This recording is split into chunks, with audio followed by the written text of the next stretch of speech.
So reading schemes like The Village with Three Corners were banned over 10 years ago because children needed phonics. They needed more phonics. They needed phonics taught systematically.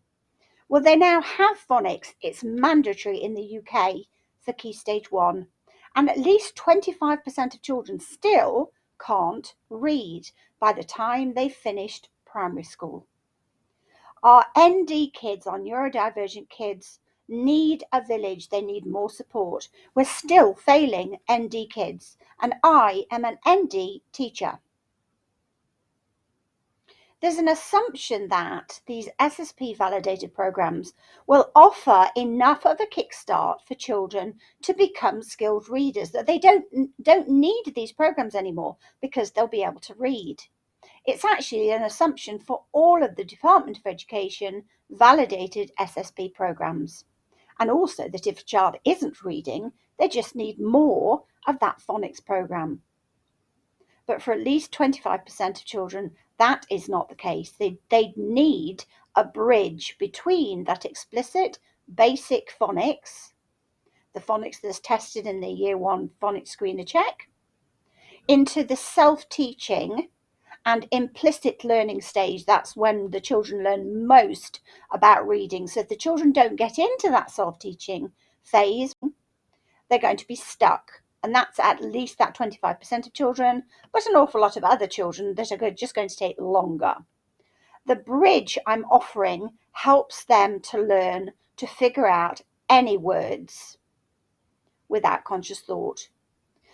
When you can figure out any words without conscious thought, you're using orthographic mapping. So that is not something we teach, that's something we need them to reach. Now I've developed visible English. With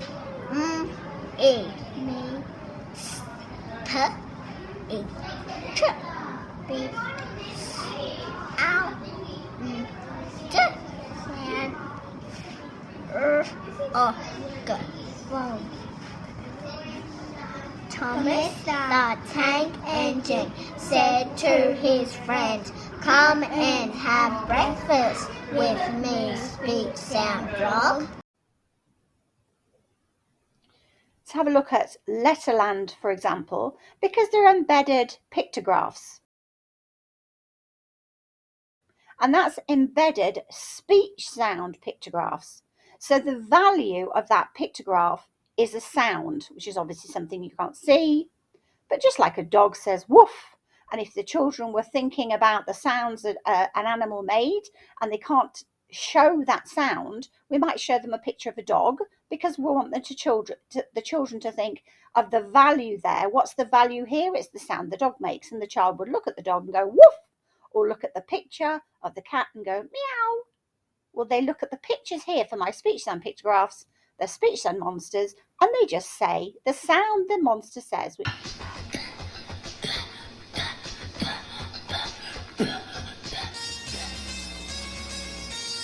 This monster says E. E. E. E. E. E.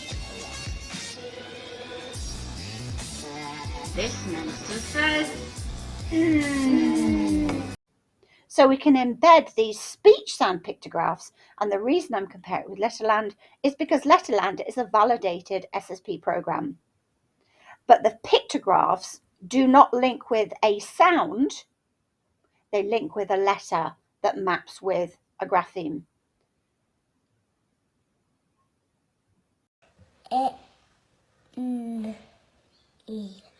N. E. N. E. N. E.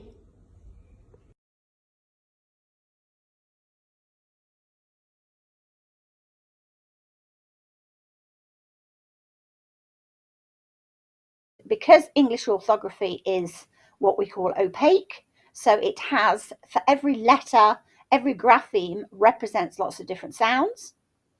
And so when you look at the letter A, that isn't going to just represent the sound A, as in apple. But when the children learn with Letterland, that's the pairing that becomes really cemented. So at the beginning, it's great. When we want the children to look at A and say, ah, it's great, because they'll look at that A and think of that apple. But what happens when they've got to read a word like was? They're going to look at that A in the book and they're going to think, ah.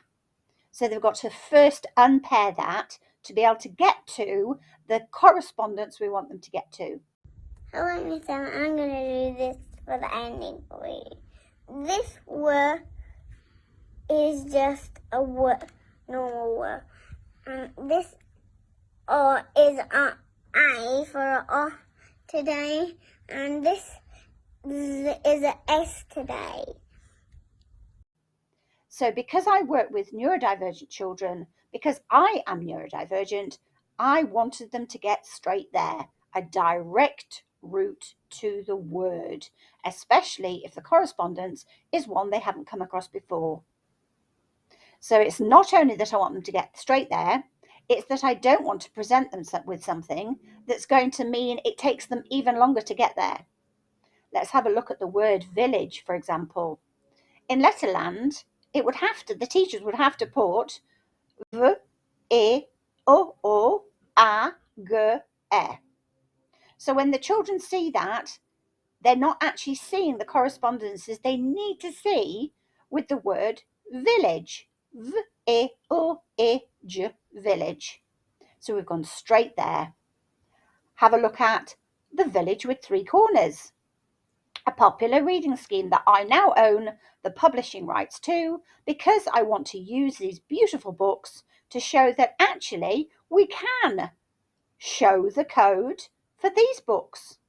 These can use that mapping that's so important that people are trying to teach through phonics, but we can do things so differently. So the ij, village, with, three, as corners. You couldn't do that with the Letterland program. So the Letterland program is great for engaging children in the very early stages, tick tick. However, unfortunately for the children I'm speaking up for, the children I work with, it's going to cause more problems for those children because it's not just about learning, it's about having to unlearn stuff.